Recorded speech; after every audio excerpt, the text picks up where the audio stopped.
So, good afternoon, everyone. I would like to welcome everyone to session 25 of this diabetes class. The name of this presentation is Stay Active to Prevent Type 2 Diabetes. My name is Giselle Rodriguez, and I'm a fellow at the North Mississippi Medical Center, and I would like to welcome everyone. All right. Can anyone share with us one thing you're really proud of that you did these last 2 weeks? Anyone? All right. Well, last week for me, what I'm proud of, for the past 2 weeks, a lot of us were at a convention in Alabama. I was one of those people, and of course, I was out of my routine, and I was still able to incorporate 1 hour of exercise. And in fact, there was one day that I walked for 5 miles. So 1 hour of exercise for me is equivalent to 2 miles. So in fact, last Tuesday I was able to walk 5 miles. So I was still real proud. And of course, I came back home and I was still especially this week I was able to get back in routine. So that's one thing that I'm really proud of, that that I was able to continue to exercise and continue with my goal. All right, moving forward. The objectives of this presentation are benefits of staying active, discuss challenges of staying active, and ways to cope with these challenges. Okay?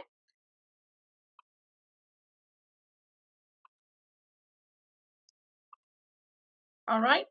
So I'm going to start off this presentation by reading Tio's story and see how many of us can relate to Tio. Tio is at risk for type 2 diabetes. His doctor asked him to lose 20 pounds and aim for at least 150 minutes of activity each week.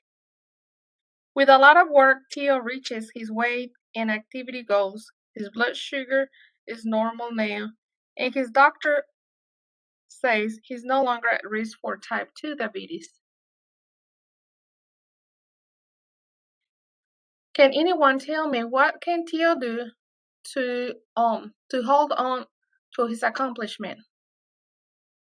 All right. One thing I can think of is maybe he can create a new goal, a new weight goal, or maybe a new routine that can help him hit that goal. Anyone wants to share something different? All right. Let's move forward. So now, what are the benefits of physical activity? Some of the benefits: it reduces the risk of developing type 2 diabetes. It can assist with weight management. It can reduce the risk of cardiovascular disease. It lowers the risk of developing some type of cancer, such as bladder, breast, colon, endometrium, esophageal, kidney, lung, and stomach cancer. It strengthens your bones and muscles. It reduces stress. It reduces anxiety, sleep. It gives you a boost of energy, and it lowers your bad cholesterol and increases your good cholesterol. And as I was preparing for this presentation, the American Heart Association says that 4 hours of watching TV increases your risk of developing heart disease by 80%. So think about the benefits of physical activity. All right, moving forward.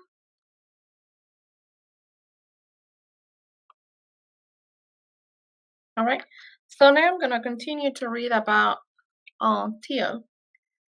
But as time goes on, Tio's schedule gets busier. His wife starts going to night classes, so he needs to take over some of the household tasks that she's used to do.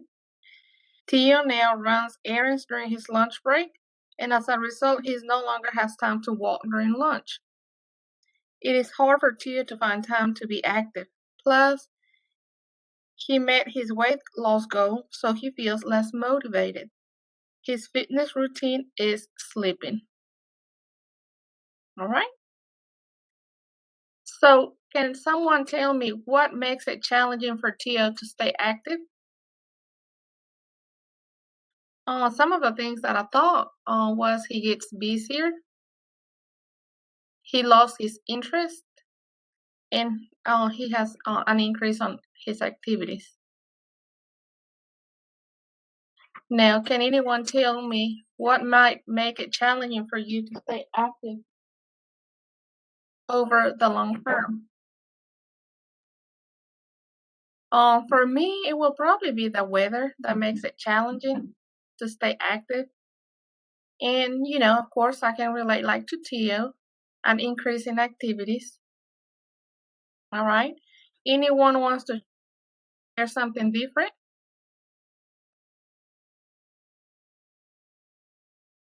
All right. So we're moving forward. Now we're gonna brainstorm some of these challenges and ways of coping. So some of the challenges: lack of time, lack of support, lack of motivation, maybe lack of energy, lack of resources. For example, some people say, well, I don't have the money to pay a gym. Family or caregiver obligations. Maybe you don't have a babysitter in the evening that, can keep your children. Maybe you have to take your children to ball games. Weather. Maybe it's raining, or is it too cold, too hot? Now, some of the ways to cope with these challenges are monitor your activities. For example, make it part of your routine. Make it part of your activities that you have to do. Maybe as you're waiting for your children at the ballpark, maybe you can walk during that time. Maybe find a routine or an activity that you like to do. Some people like dancing. I already mentioned monitor your activities, review your schedule. Put it somewhere on your schedule to fit in, that time to do some physical activity. Let others know about your health goals. You know, let them know, hey, I'm trying to exercise, I'm trying to do right. My doctor told me I'm close to being a diabetic. I'm already pre-diabetic. I don't want to take any medicine. So, do you mind, going walking with me? Do you mind doing some kind of physical activity? Maybe signing up at the gym, signing some kind of class that, helps you with physical activity. Find your partner, as I mentioned. Have a goal. So, in this period of time, I would like to lose so many pounds, or I would like for my readings on my blood sugar to come down. My doctor already told me I'm pre-diabetic, so I'm working on that A1C to go down. And then last, you can break down that time into small portions throughout the day. So if I'm required to do 30 minutes of physical activity, can I not do like 10 minutes in the morning, maybe 10 minutes on lunch, and maybe 10 minutes in the evening? If it's too hot, is there a place that has some air conditioner? Maybe in here in Tupelo, like the Old Mall. Now, these are some ways that I thought that um will help, someone to cope with those challenges. If someone, will somebody like to share something different? All right. Then the key to staying active is remain positive and not getting discouraged. Remember, real challenges take time. Your efforts will pay off with patience and persistence. If you miss a day of physical activity, don't worry about it. Skip that guilt and focus on what you're doing best. Okay? Have an action plan log. Where will I do this activity? When will I do it? How long will I do it? Some challenges that I may face. Is it bad weather? And some ways to cope with these challenges, as I just mentioned earlier.